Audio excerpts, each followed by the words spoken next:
الحمد لله رب العالمين والعاقبة للمتقين والصلاة والسلام على أشرف الأنبياء والمرسلين وعلى آله الطيبين الطاهرين وأصحابه الهادين المهديين أما بعد فقد قال الله تبارك وتعالى في الكلام المجيد والفرقان الحميد فأعوذ بالله من الشيطان الرجيم بسم الله الرحمن الرحيم إن الله وملائكته يصلون على النبي يا أيها الذين آمنوا صلوا عليه وسلموا تسليما اللهم صل على سيدنا محمد وعلى آل سيدنا محمد وبارك وسلم صلوا عليه صلاة وسلام عليك يا حبيبي يا رسول الله صلی اللہ تعالیٰ علیہ وسلم۔ معزز سامعین اکرام، آج سے حضور علیہ الصلوۃ والسلام کی میلاد کی محفلوں کا آغاز ہو رہا ہے۔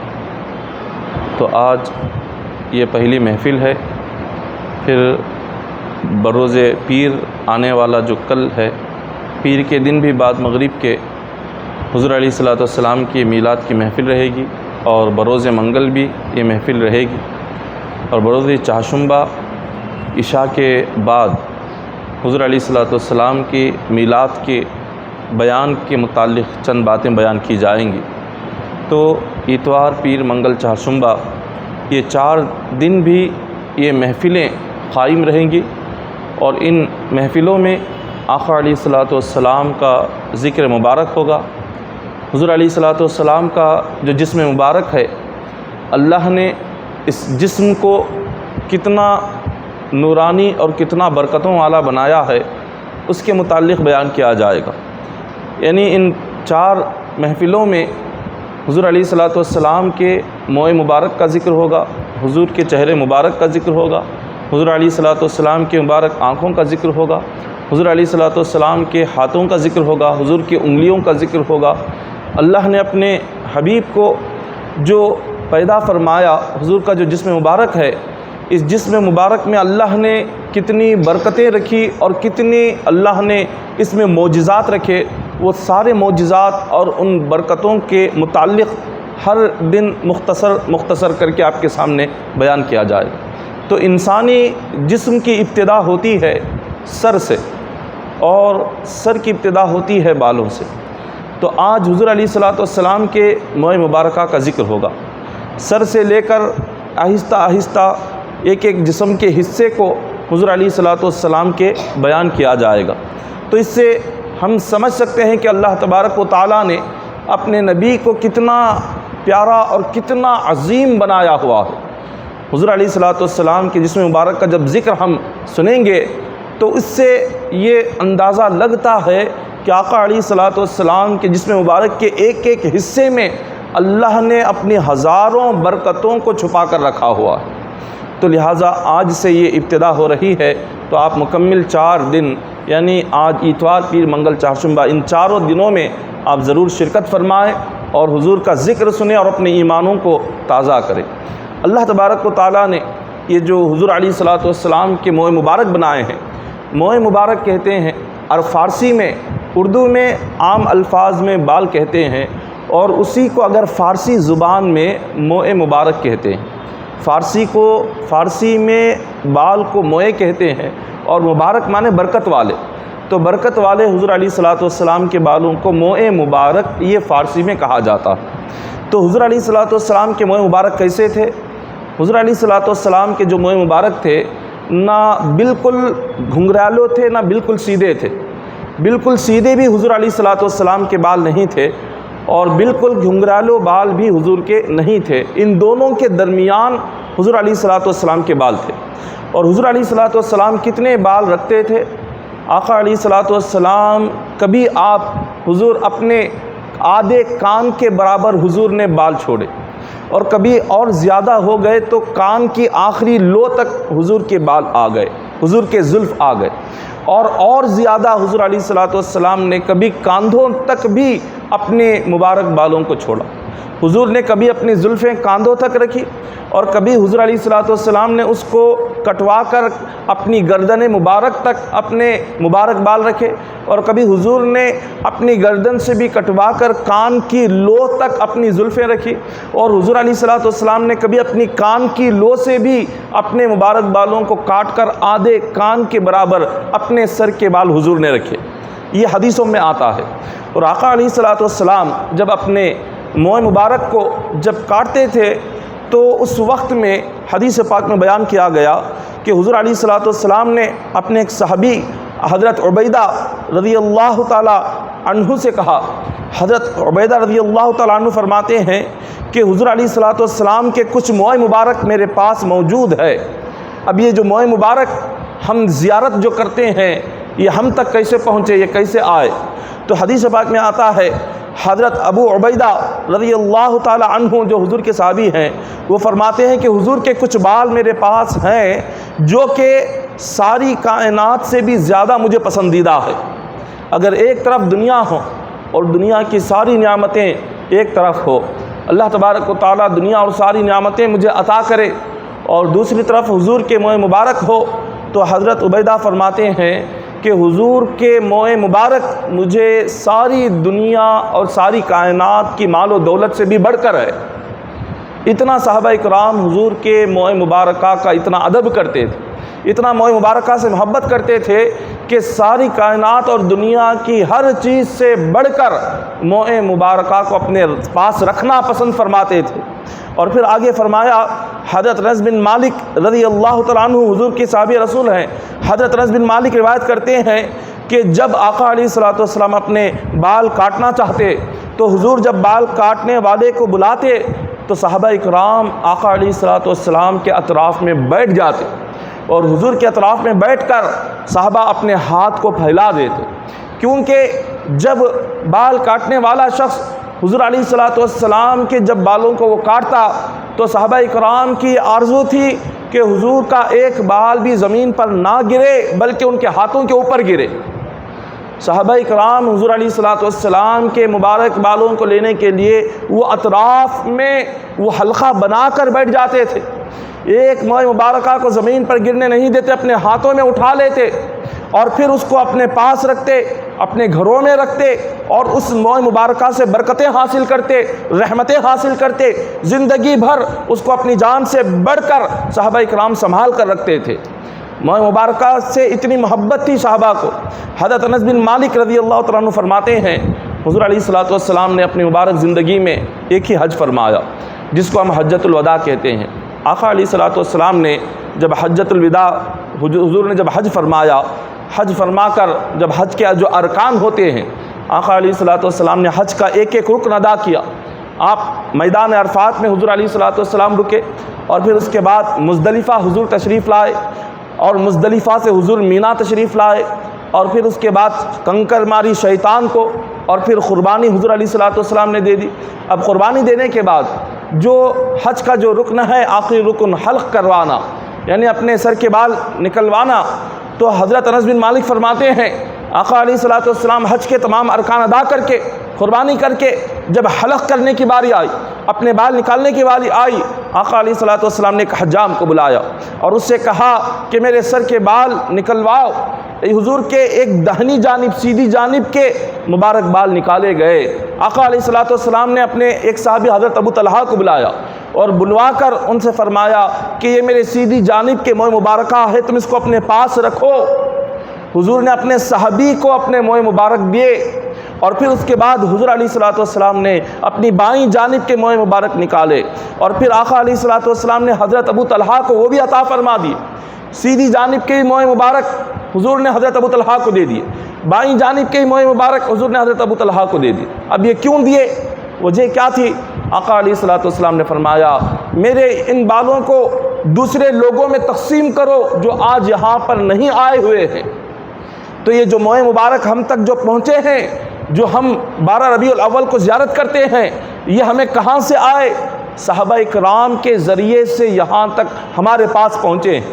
حضور علیہ الصلوۃ والسلام نے خود اپنے صحابہ کو بلا کر اپنے موئے مبارک تقسیم فرمائے۔ ان سے فرمایا کہ جن لوگوں کے پاس میں موئے مبارک نہیں انہیں لے جا کر دو، انہیں تقسیم کرو، اپنے مکان میں اس کو رکھو اور اس سے برکتیں حاصل کرو، رحمتیں حاصل کرو۔ تو آقا علیہ الصلوۃ والسلام کے فرمان پر حضرت ابو طلحہ رضی اللہ تعالیٰ عنہ موئے مبارکہ کو اپنے پاس رکھتے ہیں اور لوگوں میں تقسیم فرماتے ہیں، اس کو بانٹتے ہیں، کیونکہ حضور علیہ الصلوۃ والسلام چاہتے تھے اس موئے مبارکہ کی برکت ساری امت میں پھیلے، ساری امت کو موئے مبارکہ کی زیارت نصیب ہو اور ساری امت کو موئے مبارکہ کی برکت نصیب ہو۔ اسی لیے حضور علیہ الصلوۃ والسلام اپنے صحابہ کو اپنے موئے مبارک تقسیم فرماتے تھے۔ اسی طرح ایک روایت میں آتا ہے، حضرت عثمان بن عبداللہ رضی اللہ تعالیٰ عنہ فرماتے ہیں کہ عثمان بن عبداللہ رضی اللہ تعالیٰ عنہ اور ان کی بیوی کی عادت تھی کہ جب بھی کوئی شخص بیمار ہو جاتا تو وہ پانی کا ایک پیالہ دے کر، حضور کی ایک پاک بیوی ہیں جن کا نام ام سلمہ ہے، تو ان کے مکان پر بھیج دیا کرتی تھی۔ تو جو بھی بیمار ہوتا وہ پانی کا ایک پیالہ لے کر مدینہ منورہ میں حضرت ام سلمہ رضی اللہ تعالیٰ عنہ کے مکان پر آتا۔ حضرت ام سلمہ رضی اللہ تعالیٰ عنہ فرماتی کہ بتاؤ کیا ہے؟ وہ کہتے کہ ہم بیمار ہیں، یہ پانی کا پیالہ آپ کے پاس لائے ہوئے ہیں۔ تو حضرت ام سلمہ رضی اللہ تعالیٰ عنہ کے پاس حضور کا ایک موئے مبارکہ تھا جس کو آپ نے ایک چاندی کی ڈبی میں آپ نے رکھا ہوا تھا۔ تو اس چاندی کی ڈبی سے حضور کے موئے مبارک کو نکالتی اور وہ جو پانی کا پیالہ ہوتا اس پانی کے پیالے میں موئے مبارک کو ڈبا دیتی اور کہتی کہ جاؤ اس کو اپنے بیماروں کو پلا دو۔ کو موئے مبارک جس پانی میں ڈبو کر بیمار کو پلایا جاتا، اللہ ہر قسم کی بیماری سے شفا عطا فرما دیتا تھا۔ یہ مدینہ منورہ کے لوگوں کی عادت تھی، یہ صحابہ اکرام کا یہ طریقہ تھا، صحابہ اکرام کی یہ سنت تھی۔ صحابہ اکرام اس طرح کا عمل کرتے تھے، حضور کے موئے مبارک کو اتنے مبارک سمجھتے تھے کہ اپنی زندگی میں بیماری کے وقت بھی وہ علاج بھی حضور کے موئے مبارک سے کیا کرتے تھے۔ دوائی سے صحابہ اپنا علاج نہیں بلکہ موئے مبارک سے اپنا علاج کرتے تھے، کیونکہ انہیں پتہ تھا کہ اللہ نے حضور کی موئے مبارک میں ہر بیماری کی شفا رکھی ہوئی ہے۔ حضرت خالد بن ولید رضی اللہ تعالیٰ عنہ ایک جلیل القدر صحابی رسول ہے، حضرت خالد بن ولید رضی اللہ تعالیٰ عنہ۔ حضرت خالد بن ولید ایک جنگ میں تھے جس کا نام جنگ یرموک ہے۔ جنگ یرموک میں آپ اپنی بہادری کا مظاہرہ کر رہے تھے، لشکر کفار کی طرف آگے بڑھتے ہوئے جا رہے تھے کہ ایک کفار کی جانب سے ایک پہلوان آیا جس کا نام نستور تھا، اور اس نے آ کر حضرت خالد بن ولید رضی اللہ تعالیٰ عنہ سے مقابلہ کیا۔ کافی دیر تک مقابلہ رہا اور اس پہلوان نے حضرت خالد بن ولید رضی اللہ تعالیٰ عنہ کو زمین پر اس نے گرا دیا اور آپ کے سینے پر چڑھ کر بیٹھ گیا۔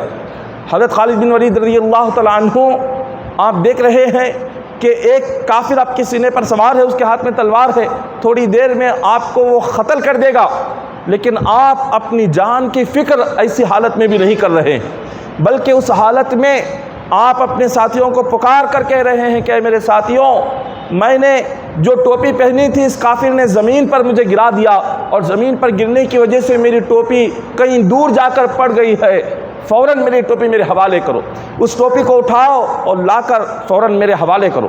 آپ کے ساتھیوں نے جب یہ دیکھا تو فوراً گئے اور ٹوپی کو اٹھا لیا اور لا کر ان کے سر پر پہنا دیا۔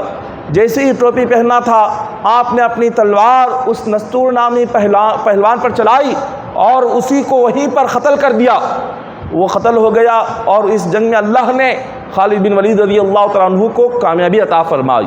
اب جو آپ کے صحابہ تھے وہ کہنے لگے کہ اے خالد بن ولید، یہ کیا آپ نے میدان جنگ میں آپ یہ کیا کہہ رہے تھے کہ آپ کے سینے پر دشمن سوار ہے اور سارے جنگ کے آپ امیر ہیں، سارے جنگ کے آپ ذمہ دار ہیں، اور ایک ٹوپی جو آپ کی جو کتنی قیمتی ہوگی، 2-4 آنے کی آپ کی ٹوپی ہے، وہ ٹوپی آپ کے سر سے نکل کر نیچے گر گئی ہے اور آپ اپنی جان کی فکر کرنے کی بجائے یہ 2-4 آنے کی ٹوپی میرے حوالے کر دو، آپ اس ٹوپی کی فکر کر رہے ہیں اور بلند آواز سے چیخ کر چلا کر آپ ہم سے کہہ رہے ہیں کہ ہم ٹوپی لا کر آپ کے حوالے کر دیں۔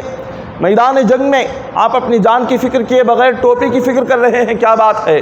حضرت خالد بن ولید نے کہا کہ میرے ساتھیوں، دراصل بات یہ ہے یہ کوئی عام ٹوپی نہیں ہے، بلکہ حضور علیہ الصلوۃ والسلام کے کچھ پیشانی کے بالوں کو میں نے اس ٹوپی میں سی رکھا ہے۔ حضور کے چند پیشانی کے مبارک بال میرے پاس تھے، میں نے اپنی ٹوپی میں سی لیا اور اس ٹوپی کو پہن کر جس جنگ میں جاتا ہوں اللہ مجھے کامیابی عطا فرماتا ہے۔ اور جب یہ ٹوپی میرے سر سے نیچے گر گئی تو میں نے دیکھا کہ حضور کے موئے مبارکہ یہ نیچے گر گئے ہیں، کوئی کافر موئے مبارک کی بے ادبی نہ کر دے، کسی کافر کے ہاتھ یہ ٹوپی نہ لگ جائے اور اس کی برکتیں کہیں مجھ سے دور نہ ہو جائے، اسی لیے میں پکار کر کہہ رہا تھا کہ یہ ٹوپی میرے حوالے کر دو تاکہ اللہ اس کے صدقے میں مجھے جنگ میں کامیابی عطا فرما دے۔ تو جیسے ہی تم نے ٹوپی میرے حوالے کر دی، رب تبارک و تعالیٰ نے اس موئے مبارکہ کی برکت سے مجھے کامیابی عطا فرما دی۔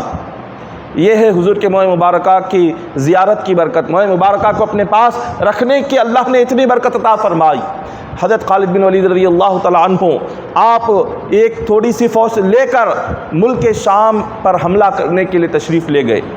ایک قوم جو کہ اسلام اور اسلام کی تعلیمات کے خلاف تھی، اس کافر اور مشرک قوم کے خلاف آپ نے جنگ کا اعلان کیا۔ تھوڑی سی فوج آپ لے کر جبلہ بن ایہم، یہ اس فوج اس وہاں کا بادشاہ تھا، اس فوج کے خلاف، ملک شام سیریا کی فوج کے خلاف آپ جنگ کرنے کے لیے تشریف لے گئے، اور وہاں پر کافی بڑی فوج تھی۔ حضرت خالد بن ولید کی فوج سے کئی گنا بڑھ کر وہ لوگ تھے۔ حضرت خالد بن ولید رضی اللہ تعالیٰ عنہ آپ ان سے لڑتے رہے، جنگ کرتے رہے، مقابلہ کرتے رہے۔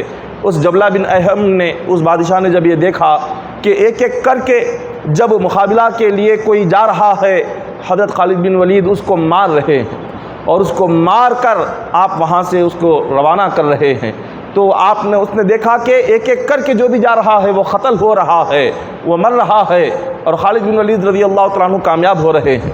جبلہ بن ایہم یہ جو بادشاہ تھا، اس نے حکم دیا کہ تم سب ایک ہی ساتھ ایک ہی وقت پر حملہ کر دو۔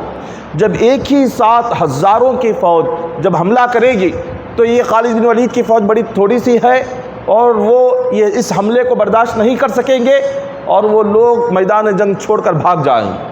تو یہ حکم تھا اس جبلہ بن ایہم کا، تو اس حکم پر ساری فوج ایک ساتھ خالد بن ولید کی فوج پر انہوں نے حملہ کر دیا۔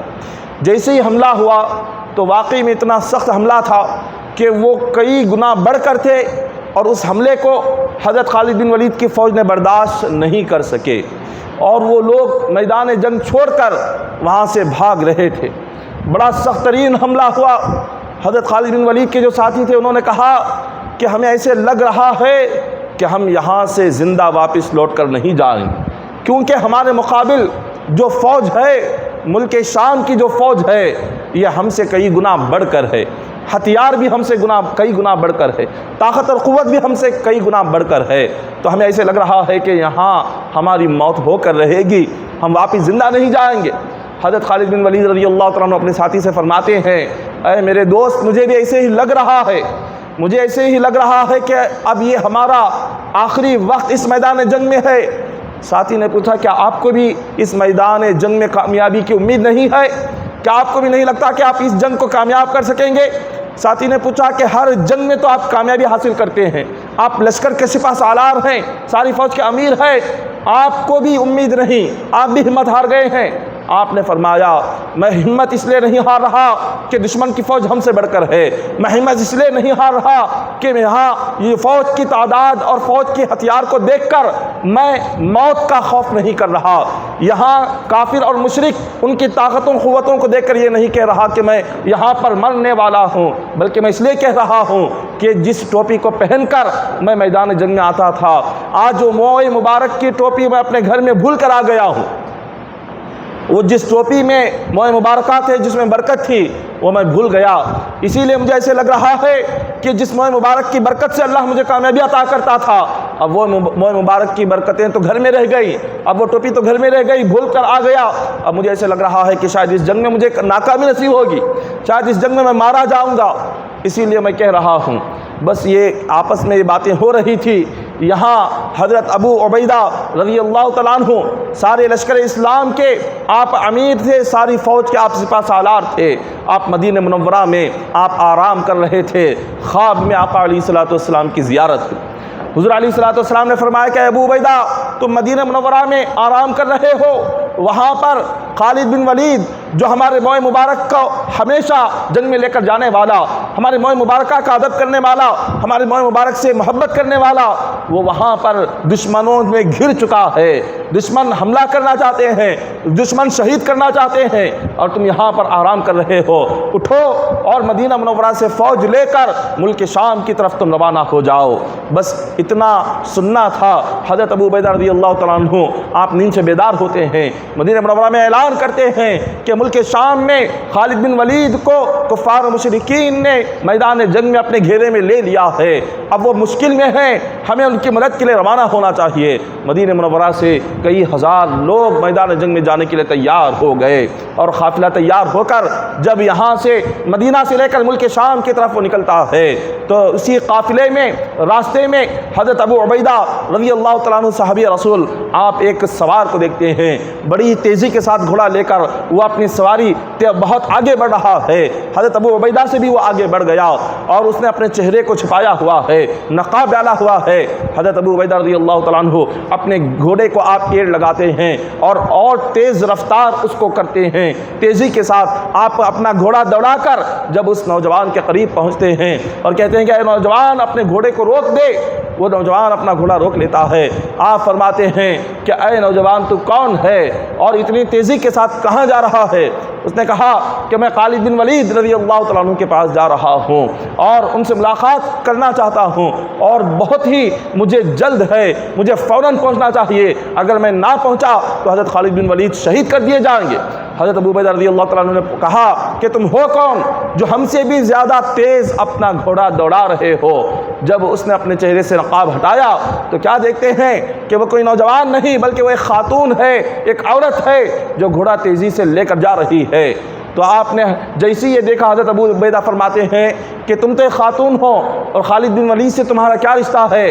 اس نے کہا کہ میں خالد بن ولید کی بیوی ہوں، اور جیسے ہی میں نے آپ کا اعلان سنا، آپ کہہ رہے تھے کہ میرے شوہر خالد بن ولید کو دشمنوں نے میدان جنگ میں گھیرا کر لیا ہے اور ان پر حملہ کرنا چاہتے ہیں، شہید کرنا چاہتے ہیں، تو میں نے سوچا کہ میرے شوہر جب بھی جنگ میں جاتے ہیں وہ کامیاب لوٹ کر آتے ہیں۔ مجھے یقین تھا کہ میرے شوہر کامیاب ہو جائیں گے، اور یقین اس لیے تھا کہ میرے شوہر کے سر میں حضور کے موئے مبارک رہتے تھے، لیکن اچانک میری نظر اس ٹوپی پر پڑی کہ جس ٹوپی کو میرا شوہر پہن کر ہر جنگ میں جاتے تھے۔ جب میں نے دیکھا کہ وہ تو گھر میں ہی ہے، اب مجھے ڈر محسوس ہونے لگا، مجھے خوف محسوس ہونے لگا۔ میں نے سوچا کہ جب یہ ٹوپی یہاں پر موجود ہے جس کی برکت سے کامیابی ملتی تھی، وہ برکت تو گھر میں ہی ہے، تو میرے شوہر کو کامیابی کیسے ملے گی؟ تو یہی سوچ کر میں اس ٹوپی کو لے کر تیزی کے ساتھ دوڑ رہی ہوں تاکہ میں اپنے شوہر کو یہ ٹوپی دے دوں اور اللہ اس جنگ میں اس کی برکت سے کامیابی عطا فرما دے۔ حضرت ابو عبیدہ رضی اللہ تعالیٰ عنہ نے جیسے ہی سنا کہا تو یہ بات ہے تو چلو تم بھی اپنے گھوڑے کو تیز رفتار سے دوڑاؤ، ہم بھی اپنی سواریوں کو تیز کرتے ہیں تاکہ فوراً حضرت خالد بن ولید کی ہم بھی مدد کر سکے۔ سارے لوگ تیزی کے ساتھ دوڑتے ہیں۔ حضرت خالد بن ولید کی بیوی اپنا گھوڑا بڑا ہی تیز رفتار لے کر بڑی تیزی کے ساتھ جب میدان جنگ پہنچتی ہے، حضرت خالد بن ولید نے دیکھا تو سمجھا کہ شاید کوئی ساتھی آیا ہے۔ آپ فرماتے ہیں، خالد بن ولید فرماتے ہیں کہ میں نے اپنی زندگی کی امید کو چھوڑ دیا تھا، میں یہ سوچ رہا تھا کہ اب مجھے اس جنگ میں شہید کر دیا جائے گا، میرے ساتھی شہید ہو جائیں گے، کوئی بچنے والا نہیں ہے، کیونکہ دشمن کی طاقتیں، کفار و مشرکین کی فوجیں ہم سے کئی گنا بڑھ کر تھی۔ لیکن آپ فرماتے ہیں کہ اچانک میں کیا دیکھتا ہوں کہ دشمن کے لشکر کے پیچھے سے ایک اسلامی لشکر آتا ہے، اور اسلامی فوج نے یہاں کفار و مشرکین کی فوج کو پیچھے سے حملہ کر دیا، اور وہ کفار و مشرکین کی جو فوج تھی میدان جنگ چھوڑ کر وہ بھاگ رہی تھی۔ آپ نے دیکھا کہ یہ لوگ میدان جنگ کیوں چھوڑ رہے ہیں، تو پتہ چلا کہ مدینہ سے فوجیں آ رہی ہیں، کئی سووں ہزاروں کی تعداد میں۔ صحابہ کرام مدد کے لیے خالد بن ولید کے آ گئے۔ آپ کی جو بیوی تھی فوراً گئی اور کہا، اے میرے شوہر، آپ جس ٹوپی کو پہن کر جنگ پر جاتے تھے، آج یہ جو مصیبت آپ پر آئی تھی اس کی وجہ یہی تھی کہ آپ نے موئے مبارک کی ٹوپی گھر میں آپ بھول کر چلے گئے تھے۔ اگر یہ موئے مبارک کی ٹوپی آپ کے سر پر ہوتی تو یہ مصیبت نہیں آتی، یہ مشکل نہیں آتی، آپ اس جنگ میں کامیاب کر لیتے۔ آپ اس کو لے لیں اور فوراً پہن لیں۔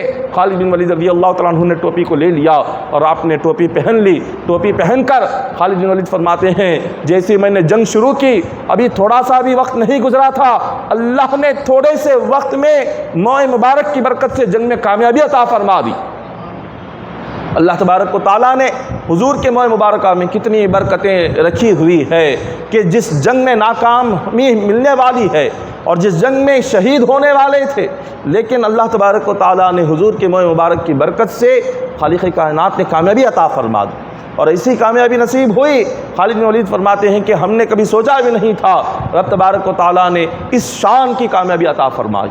صحابہ اکرام حضور علیہ الصلوۃ والسلام کی ایک ایک چیز سے برکت حاصل کرتے تھے۔ آقا علیہ الصلوۃ والسلام کی دنیا میں آنے سے پہلے جو یہودی تھے، اللہ تعالیٰ قرآن پاک میں فرماتے ہیں وَلَمَّا جَاءَهُمْ كِتَابٌ مِّنْ عِندِ اللَّهِ مُصَدِّقٌ لِّمَا مَعَهُمْ وَكَانُوا مِن قَبْلُ يَسْتَفْتِحُونَ عَلَى الَّذِينَ كَفَرُوا فَلَمَّا جَاءَهُمْ عَرَفُوا كَفَرُوا بِهِ فَلَعْنَةُ اللَّهِ عَلَى الْكَافِرِينَ۔ اللہ تبارک و تعالیٰ نے فرمایا کہ جو یہودی حضور علیہ الصلوۃ والسلام کے سخت دشمن بن گئے اور حضور علیہ الصلوۃ والسلام کو تکلیف دینے لگے، یہ جو یہودی تھے حضور کی پیدائش سے پہلے تورات میں حضور کا ذکر پڑھ کر، تورات میں حضور علیہ الصلوۃ والسلام کے نام کو پڑھ کر اپنی جنگوں میں وہ جاتے تھے اور جنگ شروع ہونے سے پہلے اللہ کی بارگاہ میں عرض کرتے تھے کہ مولا، تورات میں جس آخری نبی کو بھیجنے کا تو نے ذکر فرمایا ہے، ہم اس آخری نبی کا وسیلہ دے کر دعا مانگتے ہیں کہ ہمیں جنگ میں کامیابی عطا فرما۔ یہاں یہودی یہ دعا جیسے ہی مانگتے، اللہ تبارک و تعالیٰ حضور کے نام کے وسیلے کے صدقے میں جنگ میں کامیابی عطا فرما دیتا۔ یہ یہودی تھے جو حضور کے آنے سے پہلے موسیٰ علیہ السلام کی امتی ہیں، یہ حضور کا نام کا وسیلہ دے دیں تو اللہ انہیں کامیابی عطا کر رہا ہے۔ ہم تو حضور کے امتی ہیں اور حضور سے محبت کرنے والے، حضور کا عشق دل میں رکھنے والے ہیں، اگر ہم حضور کا نام لے کر حضور کے وسیلے سے ہم دعا مانگے تو اللہ تعالیٰ یقیناً ہمیں بھی کامیابی عطا فرماتا ہے، ہمیں بھی کامیابی یقیناً ملے گی۔ لیکن سچی محبت اور سچی عقیدت آقا علیہ الصلوۃ والسلام کے دل میں ہونے چاہیے۔ سچی محبت سے ہم حضور علیہ الصلوۃ والسلام کا وسیلہ دے کر رب سے جو بھی ہم دعا مانگے، اللہ تعالیٰ یقیناً ہماری ہر جائز دعا کو قبول فرمائیں گے۔ ایک بلخ ایک مقام کا نام ہے عراق میں، وہاں ایک تاجر رہتا تھا، بہت بڑا تاجر، بہت بڑا مالدار شخص۔ جب اس کے انتقال کا وقت قریب آیا اور وہ بہت بیمار ہو گیا، اس کی دو بیٹے تھے، ایک بڑا ہی نیک عاشق رسول تھا ایک بیٹا، اور دوسرا بیٹا زیادہ دنیا دار تھا، ایک دین دار تھا، ایک دنیا دار تھا، دو لڑکے تھے۔ اس تاجر کا، مالدار شخص کا انتقال ہو گیا۔ اب انتقال کے بعد اس کی جائیدادیں تھیں، زمینیں تھیں، اس کی جائیدادیں اور زمینیں آپس میں دونوں بیٹے اس کو تقسیم کرنے لگ گئے۔ دونوں نے آپس میں برابر تقسیم کر لیا، زمینیں، جائیداد اور جو کچھ تھا۔ حضور علیہ الصلوۃ والسلام کے موئے مبارک بھی اس مالدار شخص کے پاس تھے۔ حضور کے 3 موئے مبارک تھے، تو جو دنیا دار بیٹا تھا اس نے ایک موئے مبارک اپنے پاس رکھ لیا اور دوسرا موئے مبارک اپنے ایک چھوٹے بھائی کو دے دیا۔ تیسرے موئے مبارک کو اس بڑے بھائی نے کہا ہم ایسے کرتے ہیں کہ حضور کے اس موئے مبارک کو ہم آدھا کر دیتے ہیں، آدھا تم رکھ لو، آدھا میں رکھ لوں گا۔ جو چھوٹا بھائی دیندار تھا اس نے کہا کہ حضور کے موئے مبارک کو تقسیم کرنا، کاٹنا، یہ میرے دل کو ہرگز گوارا نہیں ہے۔ حضور کے موئے مبارک کو توڑے، یہ بہت بڑی بے ادبی ہے اور یہ بے ادبی میں برداشت نہیں کر سکتا۔ تو بڑے بھائی نے کہا اگر تمہیں موئے مبارک سے اتنی محبت ہے تو 3 موئے مبارک تم رکھ لو اور ساری جائیداد مجھے دے دو۔ جو چھوٹا بھائی تھا، بڑا بھائی تو یہ دنیا دار تھا، اس کو نہ دین کی خبر تھی، نہ محبت رسول کی کچھ خبر تھی، نہ حضور علیہ الصلوۃ والسلام کا عشق دل میں تھا، نہ حضور کا کوئی کسی قسم کا ادب دل میں تھا۔ تو چھوٹا بھائی بڑا خوش ہوا، اس نے کہا کہ یہ تو بڑی اچھی بات آپ نے کہہ دی ہے، میرے حصے میں جتنی بھی زمین یا جائیدادیں آ گئی آپ وہ سارے اپنے پاس رکھ لیں اور بس حضور کے 3 موئے مبارک آپ مجھے دے دیں۔ تو بڑا بھائی بڑا خوش ہوا، اس نے سوچا ارے یہ تو دیوانہ ہے، اس نے سوچا کہ میرا چھوٹا بھائی بالکل یہ پاگل ہے، بے وقوف ہے، نادان ہے، اس کو دنیا کی کچھ خبر نہیں۔ اس نے ساری مال و دولت، ساری زمینیں، ساری جائیدادیں، سب کچھ بڑے بھائی کو دے کر یہ اس کے بدلے میں 3 موئے مبارک لے کر جا رہا ہے۔ بڑا بھائی بڑا خوش ہو گیا، 3 موئے مبارک دے دی۔ چھوٹا بھائی جو تھا دیندار انسان، اس نے حضور کے 3 موئے مبارک لے کر وہ بڑا خوش ہو گیا۔ اس کو یہ لگا کہ یہ سودا تو بڑا سستا ہے کہ حضور کے 3 موئے مبارک کے بدلے میں تھوڑی سی زمین جائیداد۔ چھوٹے بھائی نے اپنی زبان حال سے کہا کہ میرے بڑے بھائی، اس 3 موئے مبارکہ کے صدقے میں اگر اللہ تبارک و تعالیٰ مجھے سونے کے پہاڑ بھی دے دیتا تو سب کچھ میں آپ کو ہی عطا کر دیتا۔ اب وہ حضور کے 3 موئے مبارک کو لے کر وہ اپنے مکان گیا، اور جا کر اب کوئی کام تو اس کے پاس تھا نہیں، کوئی تجارت تھی نہیں، سب کچھ اپنے بڑے بھائی کو اس نے دے دیا تھا۔ اب وہ 3 موئے مبارک اپنے سامنے رکھتا اور صبح سے شام تک بس حضور کے موئے مبارک کو دیکھتا جاتا، درود شریف پڑھتا جاتا۔ اب یہی اس کا کام رہ گیا تھا، دوسرا کوئی کام نہیں، بس موئے مبارک کے آگے بیٹھنا، درود پاک پڑھتے جانا۔ اللہ تبارک و تعالیٰ نے موئے مبارک کی برکت سے اس نوجوان کو رب تبارک و تعالیٰ نے چند دنوں میں اتنا مال عطا فرما دیا کہ وہ شہر کا سب سے بڑا امیر بن گیا۔ حالانکہ نہ اس نے کچھ محنت کی، نہ کوشش کی، کچھ نہیں، نہ کچھ کاروبار تھا، نہ کوئی تجارت تھی، کچھ نہیں تھا، صرف اور صرف حضور کے 3 موئے مبارکہ تھے اور بس درود پڑھنا تھا۔ رب تبارک و تعالیٰ نے درود کی برکت سے اور موئے مبارک کے ادب اور زیارت اور محبت کی برکت سے رب نے شہر کا سب سے بڑا مالدار اس کو بنا دیا۔ اور جو بڑا بھائی جس نے ساری دنیاوی مال و دولت اپنے پاس رکھ لی، حضور کے موئے مبارک کو جس نے اپنے بھائی کو دے دیا، اس نے سوچا تھا کہ میں نے بہت ہی چالاکی والا کام کیا، اس نے سوچا تھا کہ میں بہت بڑا سمجھدار ہوں، عقل مند ہوں۔ رب تبارک و تعالیٰ نے دیکھا کہ اس نے میرے محبوب کے موئے مبارکہ کا سودا کیا ہے، میرے محبوب کے مبارک بالوں کا اس نے سودا کیا اور اس کو تجارت اس نے بنایا۔ رب تبارک و تعالیٰ نے اس کے کاروبار میں آہستہ آہستہ نقصان پیدا کیا۔ اتنا نقصان ہوا کہ چند دنوں میں وہ اتنا جو بڑا مالدار تھا وہ فقیر بن گیا، وہ محتاج بن گیا، وہ تنگ دست ہو گیا۔ اس کے پاس اپنا گزارا کرنے کے لیے 2 وقت کی روٹی بھی نہیں رہتی تھی۔ ایسی اس کی حالت آ گئی کیونکہ اس نے حضور کے موئے مبارکہ کو دنیاوی مال کے بدلے میں بیچا تھا۔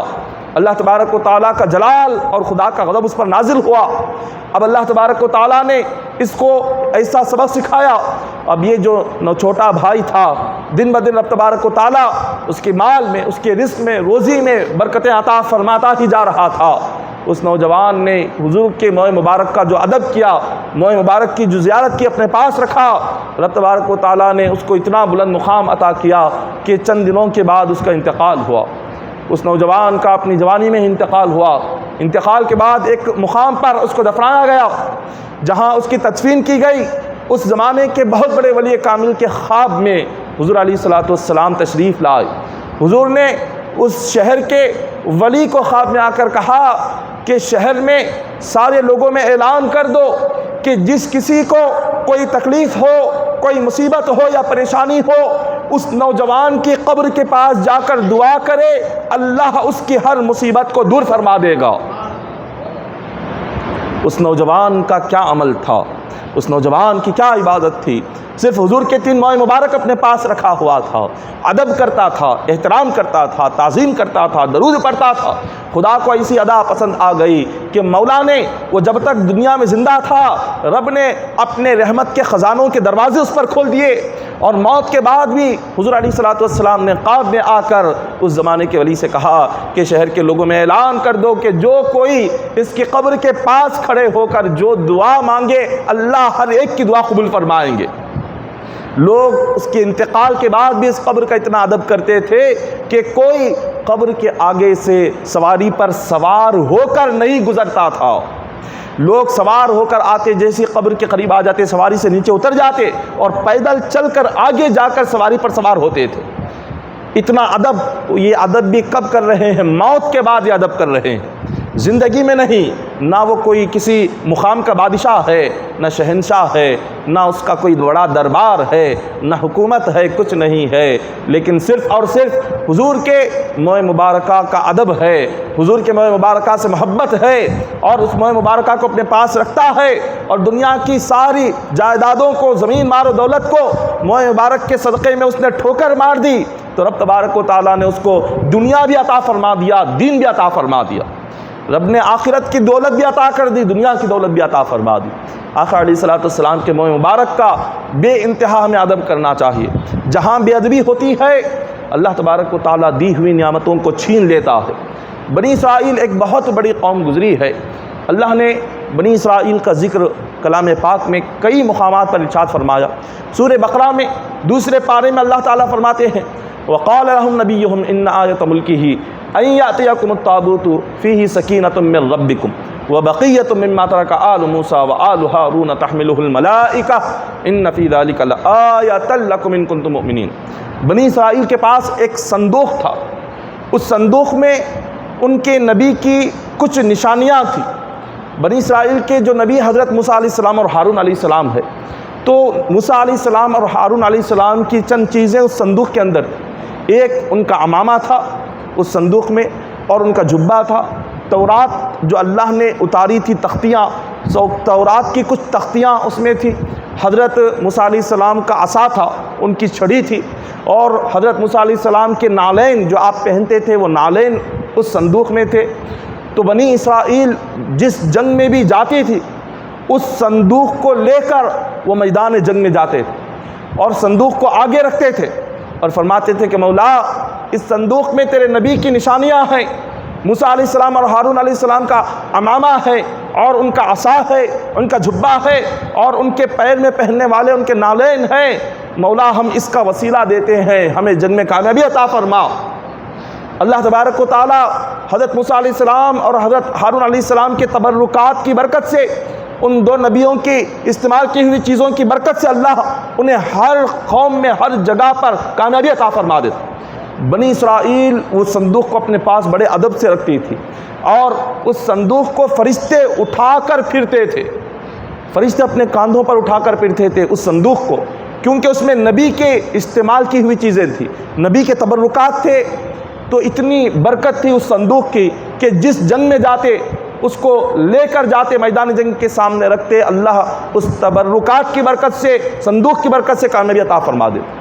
تو ایک قوم بنی عمالقہ ایک ظالم قوم ہے جس نے بنی اسرائیل پر حملہ کیا، اور اس بنی اسرائیل پر حملہ کر کے وہ جو صندوق تھا کہ جس میں انبیاء کی نشانیاں تھیں، نبیوں کی جو تبرکات جس میں تھے، انہوں نے صندوق کو لے لیا اور لے جا کر اس صندوق کو ایک گندے مقام پر رکھ دیا، اور جہاں ان تمام چیزوں کا ادب کرنا تھا، ان تمام چیزوں کا احترام کرنا تھا، انہوں نے ادب احترام کرنے کی بجائے لے جا کر ایک گندے مقام پر اس کو رکھ دیا، اور جیسے ہی رکھا اللہ کا عذاب نازل ہوا۔ عذاب ایسا نازل ہوا، ایسی بیماری قوم عمالقہ میں پیدا ہوئی کہ ایک دن میں 70 ہزار لوگ مرنے لگے، 70 ہزار لوگ۔ اب یہ عذاب اللہ کا کیوں آیا؟ یہ عذاب اس لیے آیا کہ انہوں نے نبی کی استعمال کی ہوئی چیزوں کو لے جا کر ایک گندے مقام پر رکھ دیا تھا، بے ادبی کی نبی کی چیزوں کی۔ تو اللہ تبارک و تعالیٰ نے ایسی بیماری پیدا کی جس کا کوئی علاج نہیں ہوتا تھا۔ وہ لوگ اس بے ادبی کی وجہ سے وہ ایک دن میں ہزاروں کی تعداد میں مرتے چلے گئے۔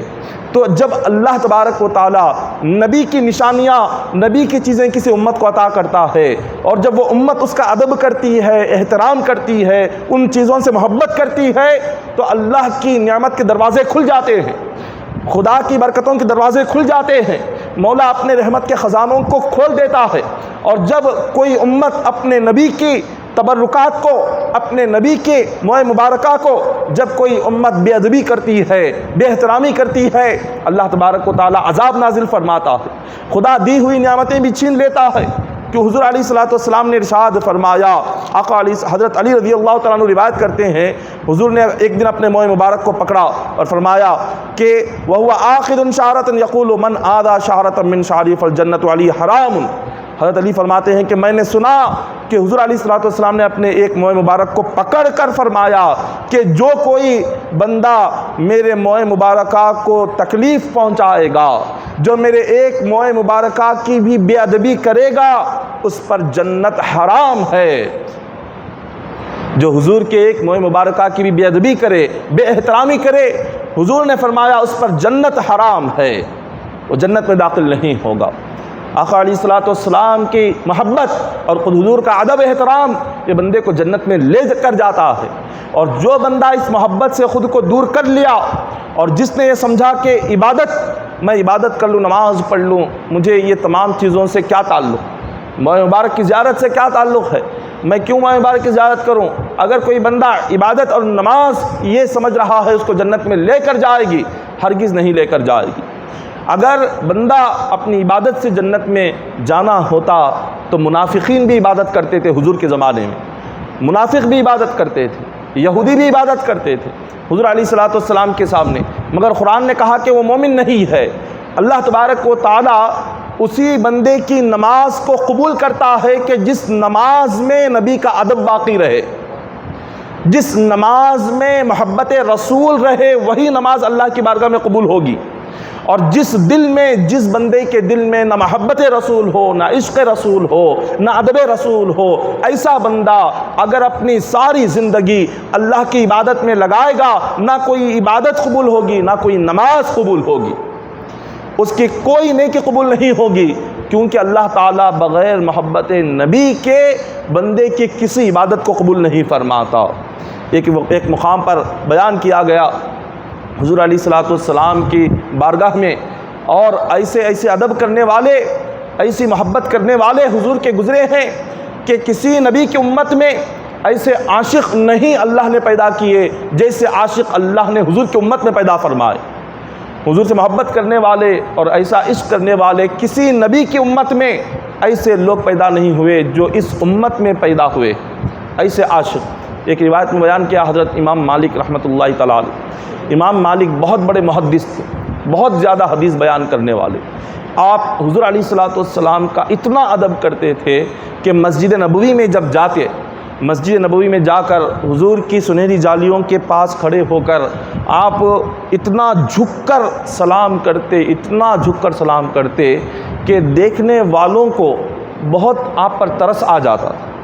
لوگ کہتے کہ آپ حضور کی بارگاہ میں، حضور کے روضے کے قریب آپ آتے ہیں تو اتنا جھکتے ہیں، آپ اپنے جسم کو اتنا تکلیف دیتے ہیں، آپ کا جھکنا دیکھ کر ہمیں تکلیف ہوتی ہے۔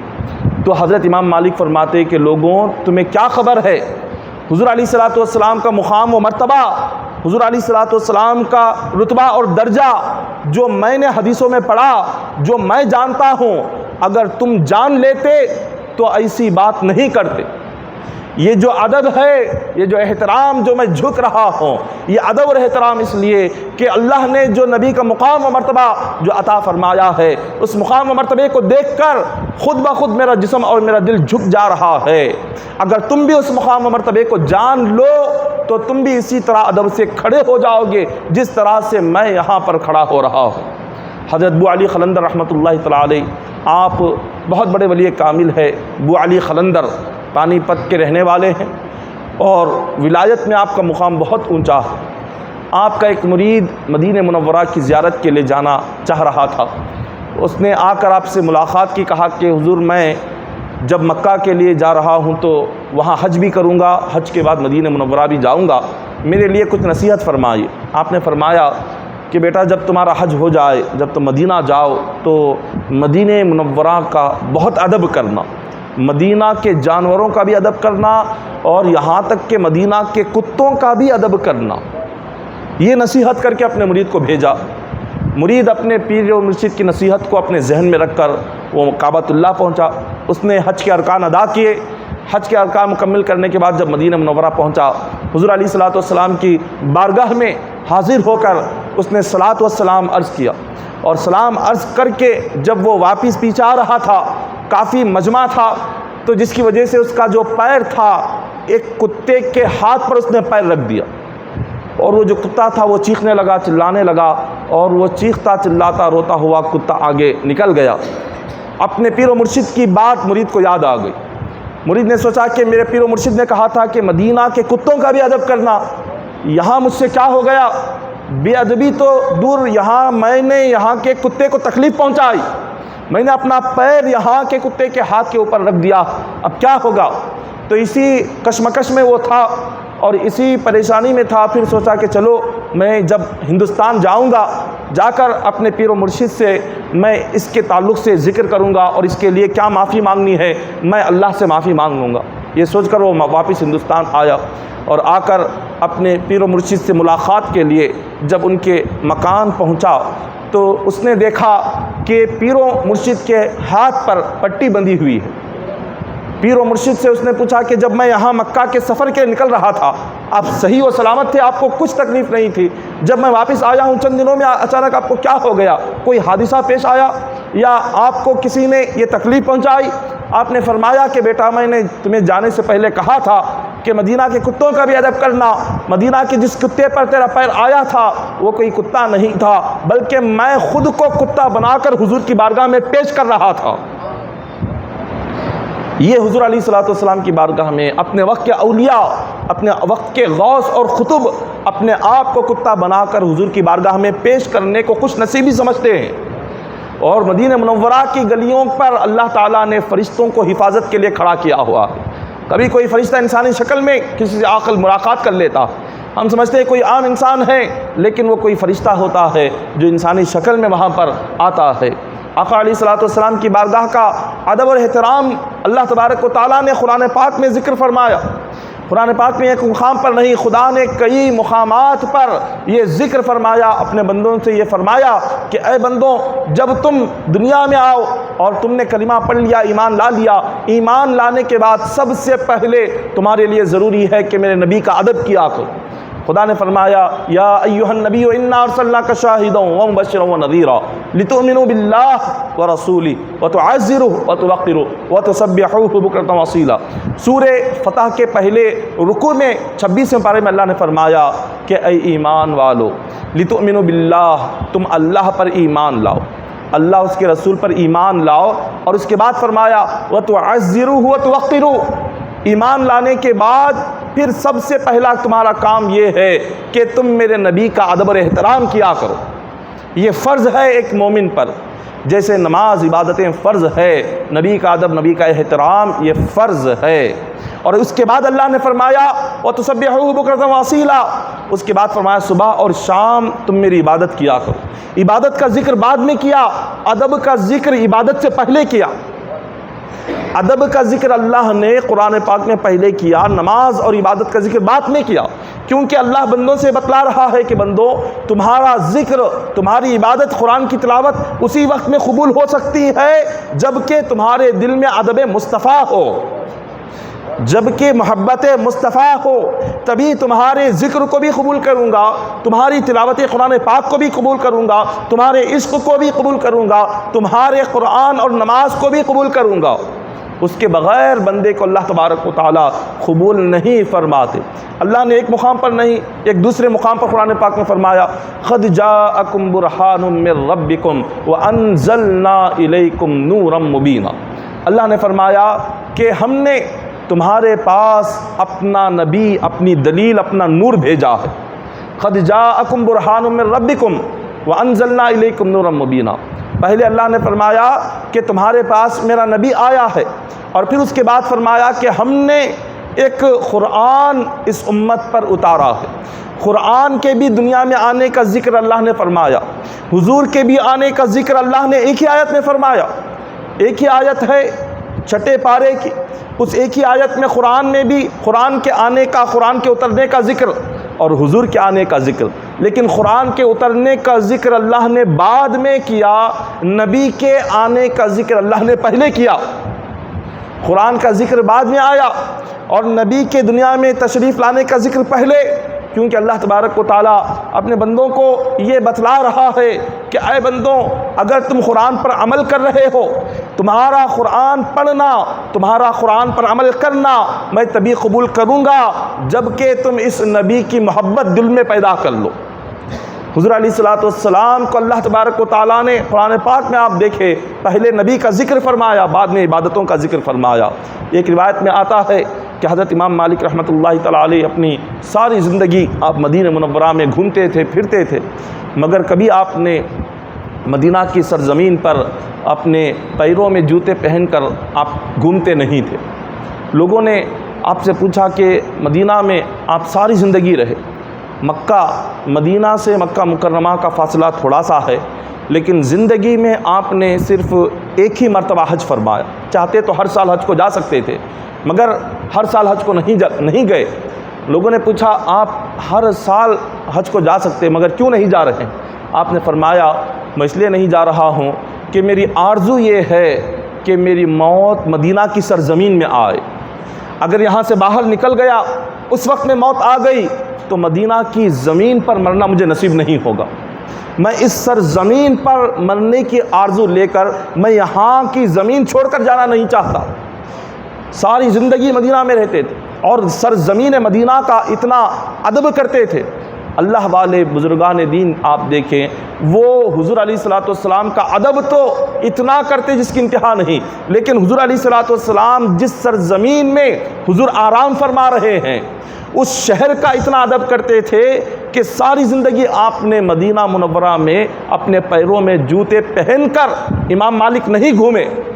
لوگوں نے پوچھا آپ جوتے پہن کر کیوں نہیں پھرتے؟ تو امام مالک فرماتے ہیں کہ اس سرزمین پر میرے نبی کے قدم لگے ہیں، اور جس زمین کو میرے نبی کے قدم لگے ہوں اس زمین پر میں جوتے پہن کر اگر چلوں گا تو یہ بھی بے ادبی ہو جائے گی، یہ بھی بے ادبی ہوگی، اسی لیے آپ جوتے پہنتے نہیں تھے اور بغیر جوتوں کے ساری زندگی مدینہ میں چل رہے تھے، اور چلتے بھی ایسے کہ درمیانی راستے سے نہیں جاتے تھے بلکہ آپ دیوار سے لگ کر گزرتے تھے۔ مدینہ منورہ میں جس بھی گھر کی دیوار نظر آتی، جس بھی گلی کی دیوار نظر آتی، آپ اس دیوار کو لگ کر چلتے تھے، درمیانی راستے سے نہیں چلتے تھے، اور اتنا دیوار سے لگتے کہ آپ کے کپڑے پھٹ جاتے تھے۔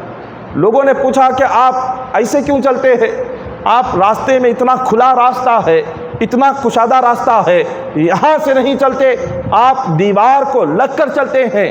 امام مالک فرماتے ہیں کہ لوگوں میں اس لیے دیوار سے لگ کر چلتا ہوں، راستے کے درمیان سے اس لیے نہیں چلتا کہ حضور علیہ الصلوۃ والسلام نے اس سرزمین پر جہاں قدم لگایا ہے کہیں میرا قدم بھی اسی جگہ اگر لگ گیا تو بے ادبی ہو جائے گی۔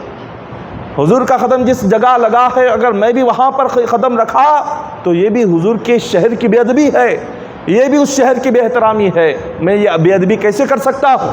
اس لیے آپ مدینہ منورہ کے دیواروں سے لگ کر چلا کرتے تھے۔ یہ اللہ تبارک و تعالیٰ ان کے ادب کے صدقے میں آج ان کے نام کو، ان کے 1200 سال ہو گئے ان کے انتقال کو۔ امام مالک رضی اللہ تعالیٰ عنہ کا جو زمانہ ہے آج سے 1200 سال پہلے کا ہے، تو آپ کو دنیا سے رخصت ہوئے 1200 سال ہو گئے، لیکن آج بھی آپ کا نام اللہ نے دنیا میں زندہ رکھا۔ آپ کی کتابیں آج ہزاروں لاکھوں کی تعداد میں علماء پڑھتے ہیں، آپ کی کتابوں کو مدارس میں پڑھایا جاتا ہے، آپ کی کتابوں کو پڑھ کر آج نوجوان بچے عالم بنتے ہیں، فاضل بنتے ہیں، اور آپ کے مسلک پر چلنے والے لاکھوں کروڑوں کی تعداد میں دنیا میں۔ تو اللہ تبارک و تعالیٰ نے ان کے نام کو دنیا میں تا صبح قیامت تک زندہ رکھا، کیونکہ یہ حضور کا ادب کرنے والے تھے، حضور کا عشق اپنے دل میں لے کر بننے والے، جینے والے لوگ تھے۔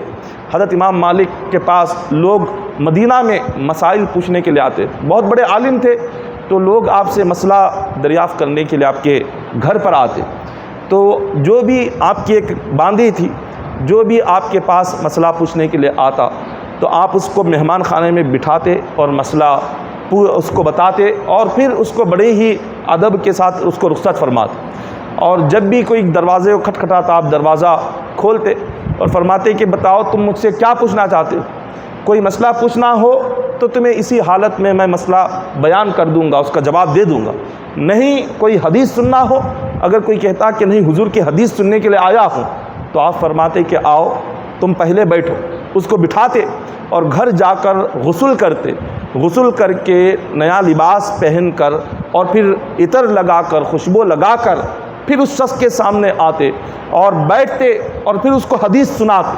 تو لوگ کہتے کہ آپ اتنا ادب کرتے ہیں، جب کوئی حدیث سنانے کے لیے، حدیث سننے کے لیے آتا ہے آپ جا کر غسل کر کے نیا لباس پہن کر عطر لگا کر اتنا اہتمام کیوں کرتے ہیں؟ تو آپ نے فرمایا اللہ نے قرآن پکڑنے سے پہلے حکم دیا کہ لا یمسو الا المطہرون، کہ وضو کر کے قرآن چھویا کرو، یہ حکم ہے قرآن اور حدیث میں۔ لیکن جب حدیث پاک کی باری آئی تو کہیں پر اللہ نے حکم نہیں دیا۔ تو حدیث پاک کے لیے تم جتنا بھی ادب کرو گے اللہ تمہیں اتنا ہی عطا فرمائے گا۔ جتنا تم ادب کرتے جاؤ، جتنا اس کا اہتمام کرتے جاؤ، جتنا تم اس کا احترام کرتے جاؤ، اللہ نے یہ نہیں فرمایا کہ وضو کر کے ہی حدیث بیان کرو، یہ نہیں فرمایا کہ غسل کر کے ہی بیان کرو۔ رب تبارک و تعالیٰ نے وہ ہماری محبت پر چھوڑ دیا کہ تم اپنے نبی کی محبت میں تم جتنا بھی ادب کرو، تم جتنا بھی اس عشق میں احترام کرو، میں تمہیں اتنی نعمتیں عطا کرتا چلا جاؤں گا۔ تو یہ ادب کا مقام ہے۔ حضرت عبداللہ بن مبارک رحمۃ اللہ تعالیٰ علیہ، عبداللہ بن مبارک جو تھے بہت بڑے محدث تھے، بہت زیادہ حدیثیں حضور کی بیان کرنے والے۔ تو آپ بچوں کو، بہت دور دراز سے بچے آتے آپ کے پاس حدیث پڑھنے کے لیے، آپ کئی سارے بچوں کو حدیث کا درس دیتے تھے۔ ایک دن آپ حدیث کا درس دے رہے تھے کہ اچانک سے دیکھا گیا کہ آپ کے چہرے کا رنگ بدل رہا۔ عبداللہ بن مبارک بھی آئے ہوئے ہیں اور وہاں پر جب دیکھا کہ بچوں کو پڑھا رہے ہیں، چہرے کا رنگ بدلتا جا رہا ہے، بدلتا جا رہا ہے، ایسے لگ رہا ہے کہ کوئی اندرونی تکلیف ہے، کوئی اندرونی تکلیف ہے کہ جس کو زبان سے بیان نہیں کر سک رہے ہیں۔ جب تک حدیث کا درس جاری تھا تو چہرے کا رنگ کئی مرتبہ بدلا۔ جیسے ہی بچے چلے گئے، جب سارے بچے چلے گئے، کوئی نہیں تھا، تو اس وقت میں حضرت عبداللہ بن مبارک رحمۃ اللہ تعالیٰ علیہ آپ نے حضرت امام مالک سے سوال کیا کہ حضور میں نے حدیث پڑھانے کے دوران آپ کو دیکھا کہ کوئی تکلیف آپ کو اندرونی ہو رہی تھی، آپ جس کو زبان سے بیان نہیں کر سک رہے تھے، وہ کیا تکلیف تھی؟ ایسی تکلیف تھی کہ آپ کے چہرے کا رنگ ہی بدل گیا، ایک مرتبہ نہیں کئی مرتبہ بدلا۔ حضرت امام مالک نے اپنے پیر پر سے اپنا جو جھبے کا کپڑا تھا آپ نے ہٹایا تو دیکھا کہ وہاں پر ایک بچھو بیٹھا ہوا تھا، اور امام مالک فرماتے ہیں اس نے 19 مرتبہ مجھے ڈنک مارا۔ جب آپ حدیث پڑھا رہے تھے اس بچوں نے 19 مرتبہ ڈنک مارا۔ عبداللہ بن مبارک نے کہا جب اس نے پہلے ہی ڈنک مارا تھا آپ اس کو اسی وقت میں پیر سے ہٹا دیتے، اس کو مار دیتے۔ تو عبداللہ بن مبارک کے کہنے پر امام مالک فرماتے ہیں میں حدیث پاک کو میں نے شروع کر دیا تھا، حدیث پڑھانا شروع کر دیا، اور حدیث پڑھاتے پڑھاتے صرف اپنی تکلیف کے لیے حضور کی حدیث کو درمیان میں ادھورا چھوڑ دینا میں اس کو بھی بے ادبی سمجھتا ہوں۔ حدیث آدھی سنا کر آدھی چھوڑنا تاکہ میں اپنی تکلیف کو دور کروں تو یہ بھی حدیث کی بے ادبی ہے۔ تو اس حدیث کو مکمل کرنے کے لیے تاکہ حدیث کا ادب رہ جائے میں نے 19 مرتبہ اس زہر کو برداشت کیا جو بچھو نے مجھے 19 مرتبہ ڈنگ مارا تھا۔ یہ اللہ والے حدیث کا اتنا ادب کرتے تھے، حدیث پاک کا اتنا ادب ہے۔ حضرت ابو محذورہ رضی اللہ تعالیٰ عنہ یہ حضور کے صحابی رسول ہے۔ حضرت ابو محذورہ یہ صحابی رسول، آپ کا یہ حال تھا کہ آپ جہاں کہیں جاتے اور جہاں آپ بیٹھتے آپ کے بال زمین کو لگتے تھے، اتنے دراز بال تھے، اور سارے بال نہیں، صرف آپ کے پیشانی کے بال اتنے دراز تھے کہ وہ زمین کو چھوتے تھے۔ لوگوں نے کہا کہ باقی سارے سر کے بال آپ کے چھوٹے ہیں لیکن جو پیشانی کے بال ہی اتنے دراز ہیں کہ آپ اس کو لپیٹ کر رکھتے ہیں، اگر آپ چھوڑ دیں تو زمین کو لگ جائیں، ان بالوں کو کیوں نہیں کٹواتے؟ آپ نے حضرت ابو محذورہ نے فرمایا کہ لوگوں تمہیں کیا خبر ہے، یہ جو پیشانی کے بال ہیں جو تمہیں نظر آ رہے ہیں یہ وہ بال ہیں کہ ایک مرتبہ حضور نے میرے پیشانی کے بالوں کو اپنا ہاتھ لگایا تھا، جب سے حضور نے ہاتھ لگایا اس ہاتھ کی برکت کو باقی رکھنے کے لیے میں نے زندگی بھر اس کو کٹایا نہیں ہے۔ حضور کے ہاتھ کی برکت کو باقی رکھنے کے لیے ساری زندگی ان بالوں کو کاٹا نہیں، اسی طرح سے چھوڑ دیا تاکہ حضور کے ہاتھ کی برکت اسی طرح سے پیشانی پر لگی رہے۔ یہ صحابہ کرام کا ادب، یہ احترام تھا، یہ ان کی تعظیم تھی کہ آج ایسی مثال کہیں پر نظر نہیں آتی۔ اللہ تبارک و تعالیٰ اسی ادب اور اسی محبت کے صدقے میں صحابہ کرام کو مقام عطا فرمایا۔ قرآن پاک میں رب تبارک و تعالیٰ نے فرمایا وَكُلًّا وَعَدَ اللَّهُ الْحُسْنَى، رب نے فرمایا کہ میں نے اے نبی آپ کے تمام صحابہ کو میں نے جنت کا وعدہ کر دیا ہے۔ اللہ نے صحابہ کی زندگی میں ہی ان سے جنت کا وعدہ کر دیا کہ سارے کے سارے جنتی ہے۔ وہ کیسے؟ وہ صرف اور صرف حضور علیہ الصلوۃ والسلام کی محبت اور عشق اور ادب کے صدقے میں اللہ نے ان سے جنت کا وعدہ کر دیا ہے۔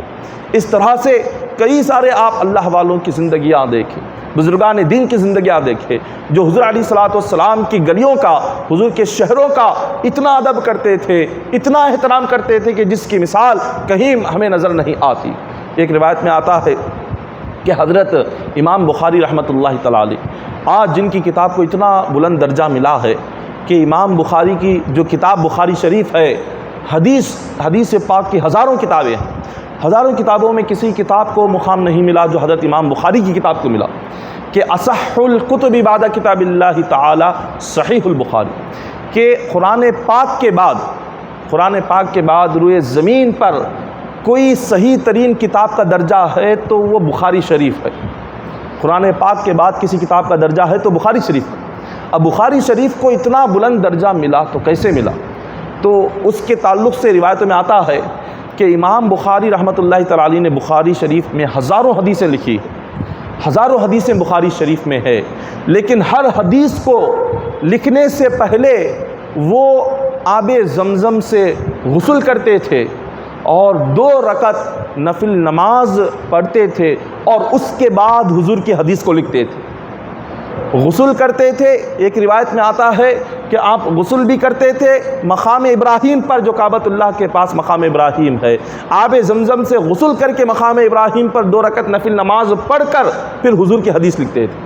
اور ایک روایت میں بس اتنا ہے کہ آپ غسل کر کے ہر حدیث کو لکھنے سے پہلے غسل کرتے تھے اور 2 رکعت نفل نماز پڑھتے تھے اور پھر حدیث پاک کو لکھتے تھے۔ اللہ تبارک و تعالیٰ نے جب دیکھا کہ میرے محبوب کی ہزاروں حدیثوں میں ہر حدیث کے لیے یہ اتنا ادب اور اتنا احترام کر رہے ہیں، تو مولا نے ان کے ادب کے صدقے میں ان کی کتاب کو ساری دنیا کی حدیث کی کتابوں میں سب سے بلند درجہ عطا فرما دیا۔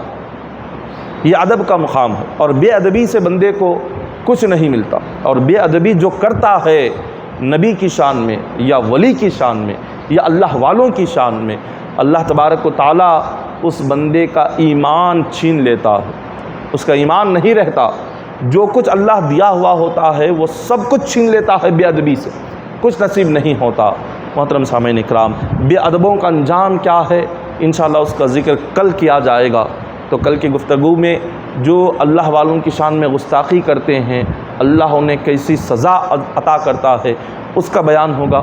اور آج حضور کے موئے مبارکہ کا ذکر ہوا، کل حضور علیہ الصلوۃ والسلام کے چہرے مبارکہ کا ذکر ہوگا، اور حضور کی آنکھوں کا ذکر ہوگا، اور حضور کے مبارک کانوں کا کل ذکر کیا جائے گا۔ ان 3 چیزوں کا بیان ہم کل بعد نماز مغرب کریں گے، تو لہٰذا آپ کل بھی پابندی کے ساتھ بعد نماز مغرب آپ شرکت فرمائیں، آقا علیہ الصلوۃ والسلام کا یہ ذکر سنیں۔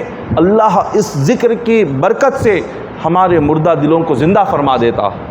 اللہ اس ذکر کی برکت سے ہمیں اپنی رحمت سے، اپنی بارگاہ سے ہماری نعمتوں کے خزانے مولا ہمیں عطا فرمائے گا۔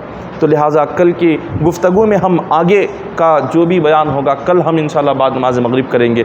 دعا ہے کہ اللہ تبارک و تعالی ہم تمام کو آقا علیہ الصلوۃ والسلام کے وسیلے سے مولا ہمیں صغیرہ کبیرہ سارے گناہوں کو معاف فرمائے۔ الہ العالمین ہم تمام کو مولا اس دنیا میں حضور علیہ الصلوۃ والسلام کی محبت اور عشق میں جینے مرنے کی توفیق عطا فرما۔ مولا ہم تمام کو آقا علیہ الصلوۃ والسلام کے عاشقوں میں شامل فرما۔ الہ العالمین اے مالک مولا اے باری تعالی حضور علیہ الصلوۃ والسلام کی شفاعت ہمیں قیامت کے دن نصیب فرما۔ الہ العالمین ہمیں حضور کے عشق و محبت میں جینے مرنے کی توفیق عطا فرما۔ باری تعالیٰ ایمان پر خاتمہ نصیب فرما۔ الہ العالمین ایمان پر استقامت نصیب فرما۔ مولا موت کے وقت زبان پر کلمہ طیبہ جاری فرما۔ الہ العالمین اے مالک مولا اے باری تعالیٰ ہم تمام کو مولا تیری عبادت اور بندگی میں زندگی گزارنے کی توفیق عطا فرما۔ عذاب قبر سے ہماری حفاظت فرما، عذاب جہنم سے مولا ہماری حفاظت فرما۔ الہ العالمین قیامت کے دن عرش کے سائے میں جگہ نصیب فرما۔ الہ العالمین اے مالک مولا اے باری تعالیٰ ہم تمام کے لیے پل صراط کا راستہ آسان فرما دے۔ الہ العالمین العالمین قیامت کے دن بغیر حساب کی جنت کا داخلہ نصیب فرما۔ الہ العالمین ہم تمام کو عذاب جہنم سے نجات عطا فرما۔ قیامت کے دن مولا اہل بیت کی شفاعت نصیب فرما، صحابہ کرام کی شفاعت ہمیں نصیب فرما، کل انبیاء و اولیاء کی شفاعت قیامت کے دن ہمیں نصیب فرما۔ الہ العالمین ہم تمام کی قبر کو نور سے منور فرما دے۔ مولا قرآن پاک کو ہم تمام کی زبانوں پر، دلوں پر، آنکھوں پر نقش فرما دے۔ مولا ہم تمام کو اپنی ساری زندگی قرآن پاک کی خدمت کرنے کی توفیق عطا فرما۔ مولا ہمیں ساری زندگی قرآن پاک کو پڑھنے اور عمل کرنے کی توفیق عطا فرما۔ الہ العالمین اے مالک و مولا ہماری زندگیوں میں دینداری عطا فرما، نفس کے شر سے، شیطان کے فتنے سے ہماری حفاظت فرما۔ باری تعالیٰ رزق حلال نصیب فرما، حرام رزق سے ہم تمام کی حفاظت فرما۔ اے الہ العالمین اے مالک و مولا اے باری تعالیٰ ہم تمام کو مولا تیری ذات پر کامل یقین و توکل کرنے کی توفیق عطا فرما۔ الہ العالمین ہم تمام کی جائز حاجتوں کو پورا فرما، ہماری جائز مرادوں کو پورا فرما۔ الہ العالمین موئے مبارکہ کے صدقے میں ہم تمام کی جائز دعاؤں کو قبول فرما لے۔ الہ العالمین اے مالک و مولا اے باری تعالیٰ ہم تمام کو مولا اس دنیا میں حاسدین کے حسد سے محفوظ فرما، شریروں کی شرارت سے محفوظ فرما، فتنے بازوں کی فتنے بازی سے محفوظ فرما، دنیا کے مکر و فریب سے ہماری حفاظت فرما، دنیا کے نظر بد سے ہماری حفاظت فرما۔ الہ العالمین ہم تمام کی رزق میں خیر و برکت عطا فرما، ہماری روزی میں ترقی عطا فرما، مولا ہماری روزی میں کشادگی عطا فرما۔ اے الہ العالمین اے مالک و مولا اے باری تعالیٰ ہم تمام کو حضور علیہ الصلوۃ والسلام کی محبت اور عشق اور عقیدت میں جینے مرنے کی توفیق نصیب فرما۔ الہ العالمین اے مالک و مولا تیری راہ میں صدقہ خیرات کرنے کی ہمیں توفیق عطا فرما۔ الہ العالمین ہم تمام کے صغیرہ کبیرہ گناہوں کو معاف فرما دے۔ الہ العالمین ہمارے گناہوں کو، ہمارے عیبوں کی دنیا اور آخرت میں ستر پوشی فرما دے۔ الہ العالمین اے مالک و مولا اے باری تعالیٰ ہمیں تہجد پڑھنے والا بنا۔ الہ العالمین نوجوانوں کو نیک ہدایت عطا فرما۔ الہ العالمین اے مالک و مولا ہم تمام کو 5 وقتہ نماز پابندی کے ساتھ پڑھنے کی توفیق عطا فرما۔ الہ العالمین اے باری تعالیٰ ہم تمام کو مخلوق سے بے نیازی عطا فرما، دنیا و مال سے بے نیازی عطا فرما۔ الہ العالمین ہر مومن کے جان و مال کی حفاظت فرما، عزت و آبرو کی حفاظت فرما، اہل و عیال کی حفاظت فرما، ظالمین کے ظلم سے ہماری حفاظت فرما، شریروں کی شرارت سے ہماری حفاظت فرما۔ الہ العالمین اے مالک و مولا ہم تمام کی دعاؤں کو اپنے فضل و کرم سے، اپنے حبیب کے صدقے سے قبول فرما۔ ان اللہ و ملائکتہ یصلون علی النبی الذین آمنوا صلوا علیہ وسلموا تسلیما۔ اللهم صل علی سیدنا محمد وعلى آل سیدنا محمد وبارک وسلم صلوا علیہ صلاۃ و سلام علیک یا حبیبی یا رسول اللہ صلی اللہ تعالی علیہ وسلم۔ حسبنا اللہ حسبنا اللہ حسبنا اللہ نعم الوکیل نعم المولا ونعم النصیر۔ سبحان ربی رب العزۃ عما یصفون وسلام علی المرسلین والحمد للہ رب العالمین۔